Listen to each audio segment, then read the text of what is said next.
Assalamualaikum warahmatullahi wabarakatuh.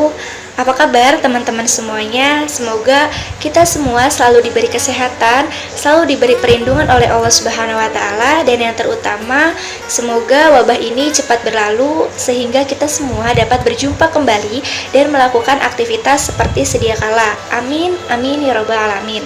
Kami dari kelompok 13 akan membahas tentang evaluasi dalam pendidikan Islam. Kelompok 13 ini beranggotakan 2 orang, yaitu saya Putri Mutiatul Fauzia dan rekan saya Kiki Fitriani. Baiklah, untuk mempersingkat waktu, kita mulai saja diskusi pada hari ini dengan membaca basmalah bersama-sama. Bismillahirrahmanirrahim. Saya sebagai pemateri pertama akan membahas tentang apa sih evaluasi dalam pendidikan Islam itu dan apa saja ranah-ranah yang terdapat dalam evaluasi pendidikan Islam. Evaluasi dalam pendidikan Islam yaitu cara atau teknik penilaian terhadap tingkah laku anak didik berdasarkan standar perhitungan yang bersifat komprehensif dari seluruh aspek kehidupan yang terkait mental, psikologis, spiritual, religius. Nah, karena apa? Karena di sini manusia itu bukan hanya sosok pribadi yang bersikap religius saja, melainkan juga sosok yang berilmu dan berketerampilan, sehingga nantinya sanggup beramal dan berbakti kepada Tuhan dan masyarakat. Nah, lebih lanjut mengenai evaluasi pendidikan Islam itu adalah kegiatan menentukan taraf kemajuan suatu aktivitas di dalam pendidikan Islam. Nah, program evaluasi ini diterapkan dalam rangka mengetahui tingkat keberhasilan seorang pendidik dalam menyampaikan materi pelajaran, menemukan kelemahan atau kekurangan yang dilakukan, baik itu berkaitan dengan metode atau dengan materi yang telah kita sampaikan dan lain sebagainya. Nah, di sini evaluasi dalam pendidikan Islam menurut Armai Arif yaitu pengambilan sejumlah keputusan yang berkaitan dengan pendidikan Islam guna melihat sejauh mana keberhasilan pendidikan yang selaras dengan nilai-nilai Islam sebagaimana tujuan dari pendidikan Islam itu sendiri. Tujuan pendidikan harus senantiasa mengacu kepada 3 ranah, yang mana dalam konteks evaluasi hasil belajar, ketiga ranah itu harus dijadikan sasaran dalam setiap kegiatan evaluasi hasil belajar. Nah, yang pertama ada evaluasi ranah kognitif yang dalam Islam disebut An-Nahiyah Al-Fikriyah. Nah, An-Nahiyah Al-Fikriyah itu adalah ranah yang mencakup kegiatan mental atau otak.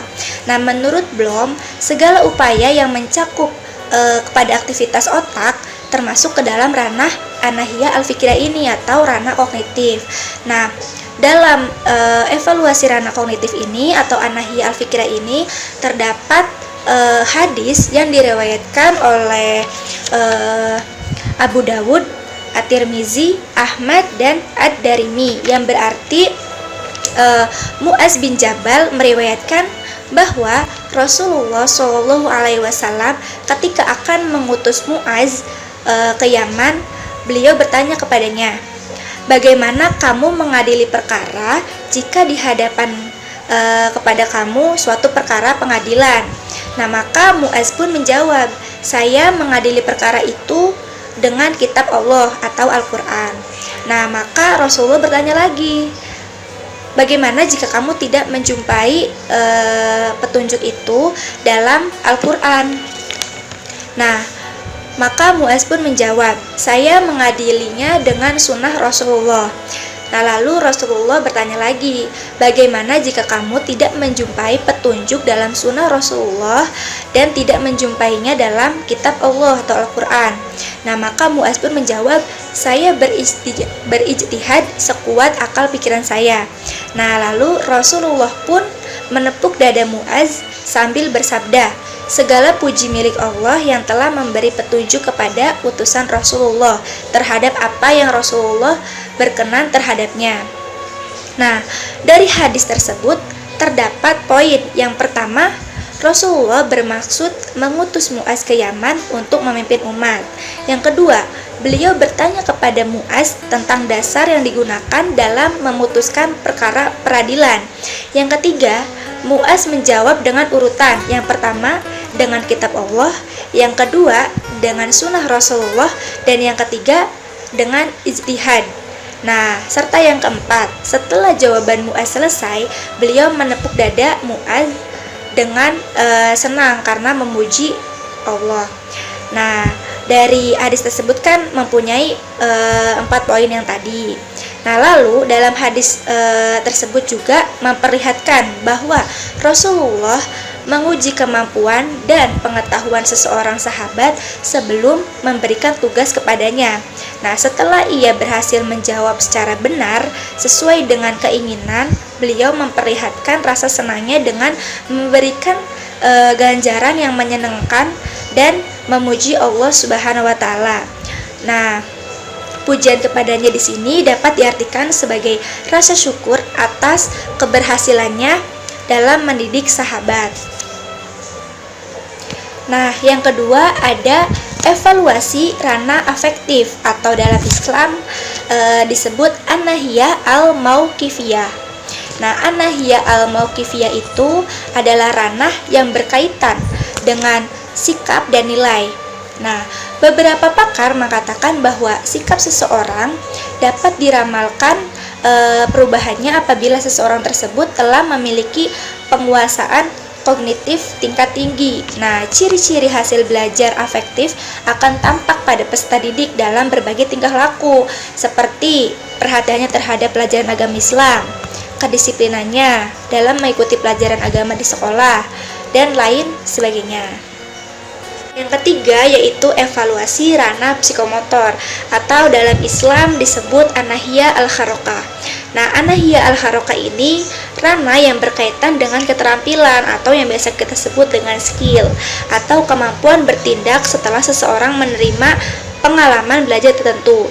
Nah, hasil belajar ranah psikomotor ini dikemukakan oleh Simpon yang menyatakan bahwa hasil belajar psikomotor ini tampak dalam bentuk keterampilan dan kemampuan bertindak individu. Berkaitan dari evaluasi ranah psikomotor ini atau an-nahiyah al-harokah ini terdapat suatu hadis yang diriwayatkan oleh Al-Bukhari yang berarti bahwasanya Rasulullah SAW masuk masjid, lalu masuk pula seorang laki-laki kemudian sholat dan memberi salam kepada Nabi.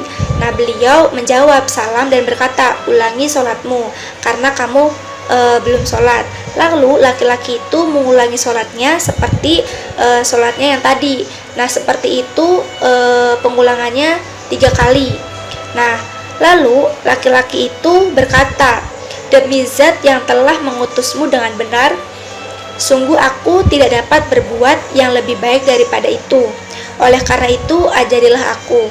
Lalu Nabi bersabda, apabila kamu berdiri untuk sholat, maka takbirlah, lalu bacalah ayat yang mudah bagimu. Kemudian rukuklah hingga tumak nina. Kemudian bangkitlah sehingga itidal dalam keadaan berdiri. Kemudian sujudlah hingga tumak nina dalam keadaan sujud. Kemudian bangkitlah hingga tumak nina dalam keadaan duduk. Nah, kemudian sujudlah sehingga tumak nina dalam keadaan sujud. Kemudian berbuatlah yang demikian itu dalam semua sholatmu. Dalam hadis ini, Rasulullah SAW menguji sahabatnya dalam mendirikan sholat. Nah, ini berada di wilayah psikomotor. Teknik yang digunakan adalah observasi. Nah, beliau mengamati sholat yang dilakukan oleh sahabat. Kemudian apabila dilihatnya atau dirasanya ada kekeliruan, maka beliau langsung menyuruhnya untuk mengulanginya lagi. Jadi segera ada perbaikan setelah terjadinya kesalahan. Nah, dari hadis ini juga dapat diambil pelajaran bahwa Rasulullah telah menggunakan observasi sebagai teknik tes kemampuan ranah psikomotor dalam bentuk yang sederhana. Nah, kendati pun belum menggunakan perencanaan tertulis dan pencatatan lapangan. Nah, pada zaman modern ini, observasi dilakukan sebagai instrumen pengukuran kemampuan kerja seseorang dan dilengkapi dengan catatan-catatan yang diperlukan. Bismillahirrahmanirrahim. Saya Kiki Fitriani. Saya di sini akan menjelaskan mengenai sasaran evaluasi. kemudian prinsip-prinsip evaluasi, dan yang terakhir mengenai evaluasi dalam perspektif hadis. Baik, langsung saja mengenai sasaran evaluasi. Sasaran evaluasi tentunya meliputi peserta didik dan pendidik. Hal ini untuk mengetahui sejauh mana kita dalam bersungguh-sungguh menjalankan tugas untuk mencapai tujuan pendidikan Islam. Sedangkan menurut Abu Dinata, sasaran evaluasi yaitu upaya mengevaluasi peserta didik, kemudian pendidik, materi pelajaran, cara penyampaian materi pelajaran, dan berbagai aspek lainnya yang berkaitan dengan materi pendidikan. Sasaran-sasaran evaluasi pendidikan Islam secara garis besar meliputi beberapa kemampuan peserta didik, antara lain yang pertama, kemampuan sikap dan pengalamannya terhadap hubungan pribadi dengan Tuhan atau Allah Subhanahu wa taala. Yang kedua, sikap dan pengalaman pribadinya terhadap masyarakat. Yang ketiga, sikap dan pengalaman diri sendiri terhadap lingkungan atau alam sekitar. Dan yang keempat atau yang terakhir adalah sikap dan pengalaman terhadap arti diri sendiri sebagai hamba Allah Subhanahu wa taala, kemudian sebagai masyarakat dan sebagai khalifah di muka bumi ini. Kemudian saya lanjut mengenai prinsip evaluasi. Tentunya bagi seorang pendidik dalam mengupayakan evaluasi pendidikan agar bermanfaat bagi peserta didik harus mengetahui prinsip-prinsip evaluasi pendidikan. Nah, prinsip-prinsip evaluasi pendidikan tersebut antara lain: yang pertama, prinsip valid, artinya jenis tes yang akan diadakan terhadap evaluasi tersebut harus sahih atau jelas. Kemudian yang kedua adalah bernilai untuk sasaran berkompetensi, maksudnya jenis atau evaluasi yang akan dilaksanakan tersebut harus benar-benar untuk kompetensi. Ketiga, prinsip berkesinambung atau berlanjut, maksudnya evaluasi yang akan dilaksanakan atau yang akan dilakukan itu harus selalu berlanjut dari waktu ke waktu. Kemudian yang keempat, prinsip menyeluruh, maksudnya evaluasi yang akan dilaksanakan harus menyeluruh, seperti ada tes ketajaman, tes kehafalan, dan lain sebagainya. Kemudian prinsip yang kelima adalah prinsip bermakna. Maksudnya evaluasi yang dilakukan memiliki arti penting atau makna penting di dalamnya. Kemudian yang keenam, prinsip adil dan objektif.